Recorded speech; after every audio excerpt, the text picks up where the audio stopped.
Bonjour. Après avoir étudié les paroles de Jonathan en 1 Samuel 14, versets 6 et 7, voyons à présent ce qu'il dit au verset 29. L'armée d'Israël, galvanisée par l'action héroïque de Jonathan et de son jeune serviteur, a poursuivi sans répit ses ennemis et combattu victorieusement toute la journée. Jonathan et son écuyer les rejoignent.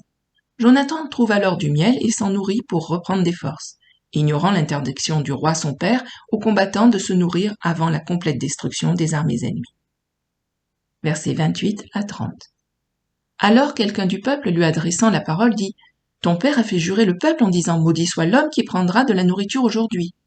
Or le peuple était épuisé, et Jonathan dit « Mon père trouble le peuple. Voyez donc comme mes yeux se sont éclaircis, parce que j'ai goûté un peu de ce miel.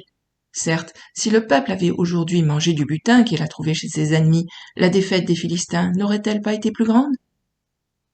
Ainsi, Jonathan remet en question l'ordre du roi.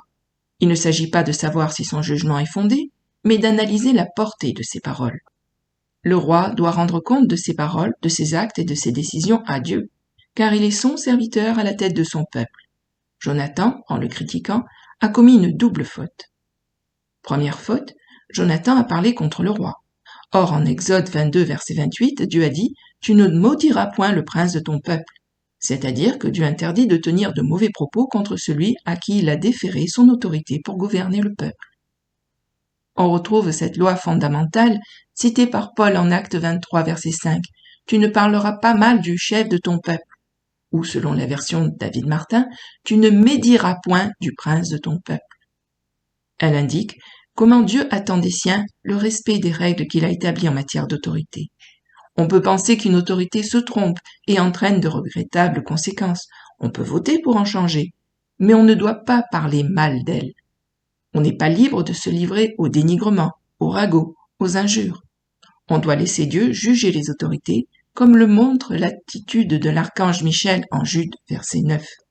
Or, l'archange Michel, lorsqu'il contestait avec le diable et lui disputait le corps de Moïse, n'osa pas porter contre lui un jugement injurieux, mais il dit « Que le Seigneur te réprime ». Malheureusement, par ces paroles, Jonathan ébranle la confiance et la soumission du peuple envers son roi. Elles remettent en question son autorité et à travers elles, celle de Dieu qui a choisi Saül comme roi sur Israël. Donc ces paroles critiques portent atteinte à l'autorité même de Dieu en ébranlant l'ordre que Dieu a établi, ouvrant ainsi une brèche dans l'obéissance du peuple envers son Dieu.